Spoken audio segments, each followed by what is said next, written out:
Anya Army, welcome back to another DIY. For this project, you'll need a pin, a pair of scissors, a seam ripper, and some tweezers. To start this project, you're going to take some dusty, rusty old jeans that you don't want anymore, flip them inside out, get your pin, and mark where you want to cut them. Make sure your crotch is up in the center. These pins are a little too big for me, especially around the waist area, so that's why I wanted to make sure that they were real good up in my snatchums.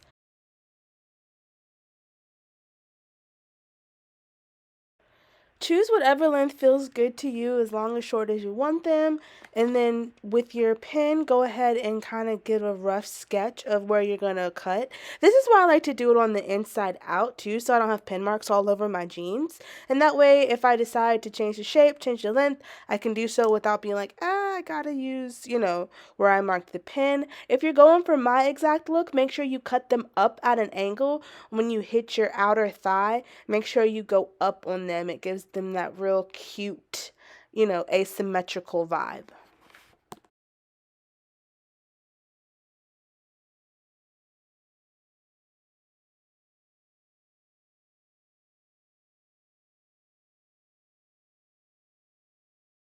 Alright, now like a bad ex, it is time to cut these bad boys off. Make sure though that the front and the back are flat against each other and that the side seam is aligned. That way there's no jags. Like sometimes if you cut jeans like this and they're not flat, they have like a bump or a fold in the back, then the cut comes out jagged, and honey, that's all she wrote. The project is over. I also cut about an inch, half an inch to an inch below the line, because I'm going to fray the edge about an inch back. So it'll still be the length that I wanted it to be where I marked, but that half an inch to inch that I left on there is going to be frayed edges. When you cut the pants leg off, the back should be longer than the front. Alright, now this is what you should be working with. Cut up at an angle, has about a half an inch to an inch left of fray space, and it's cut longer in the back so that your booty ain't hanging out. Unless you want your booty hanging out, okay? Do what you want to do. Do what makes you happy. It is hot girl summer, so go on and get your hot girl on. Now we're going to cut the other pants leg just like before. Make sure it's flat and the seams are aligned, and then just use the side that you already cut as a guide. No need to make more pin marks on the jeans or anything like that. Just go ahead and cut. Make sure your scissors are right next to the previous pant leg and cut it, cut it, cut it, cut it. Hey, them pants is way too long. You need to cut them.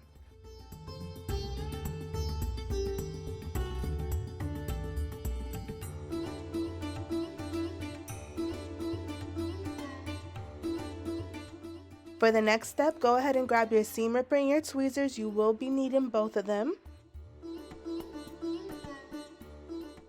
I like to go in with my tweezers first and fray the edges. Just pull any white string that you see. Honestly, really just pinch it against the edge of the jeans and pull, even if you don't see white strings, because this will pull the white strings out.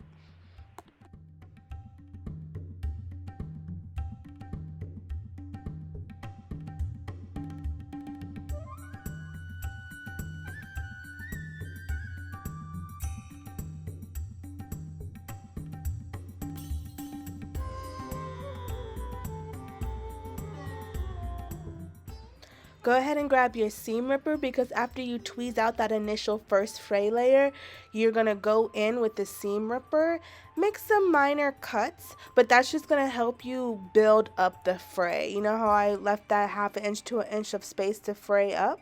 This is what's going to allow you to fray up, and it's going to help the fray look a lot more natural. Well, I guess a lot more professional is the better word to use. It's going to look like the shorts came this way when doing this method. Alright, now you and your seam ripper are about to be best friends. Turn the jeans inside out and you will see this stitching. Go ahead and use your seam ripper to pull up the white strings while trying to avoid hitting the blue ones. I'll zoom this in a little bit so you can kind of see what I'm talking about, but you'll see on the edge how the fray is building up. That is from the white string being pulled and the blue ones left intact. Hold on, let's zoom in so we can get closer. Class, come on in, come on in.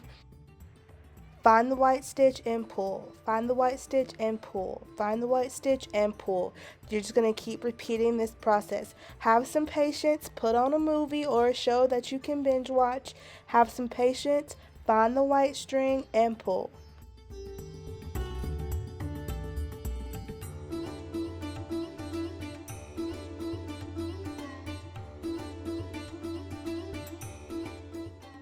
Alright, so our front edge is looking good, frayed and slayed, baby.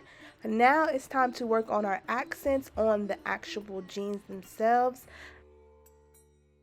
And just stick your seam ripper in the jeans and cut.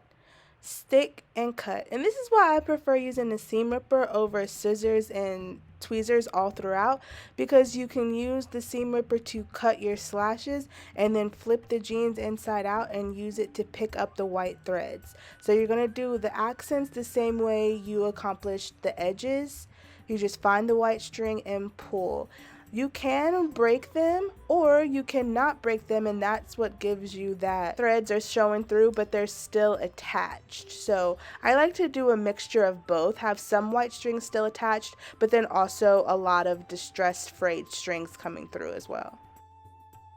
The distress cut should look something like this. This is the before and after. This one's just a simple cut, and then this one is what it should look like after it's frayed. So you're just going to repeat that process on the second cut and on all the accents throughout the shorts.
Now this is my personal favorite part of making any jean shorts, really any shorts, is the butt slats. Yes, honey.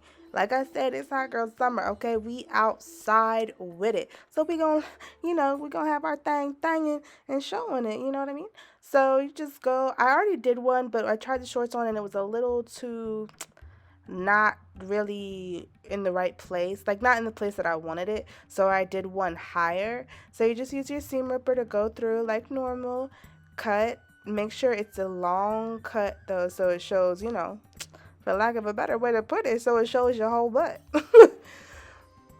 And then once you get it cut how you want, flip it inside out and find the white thread and pull. You can start with your fingers like I did, especially because of how big the cut was. A lot of these were loose already. This just helps save some time when it comes to seam ripping. And then find the white thread and pull.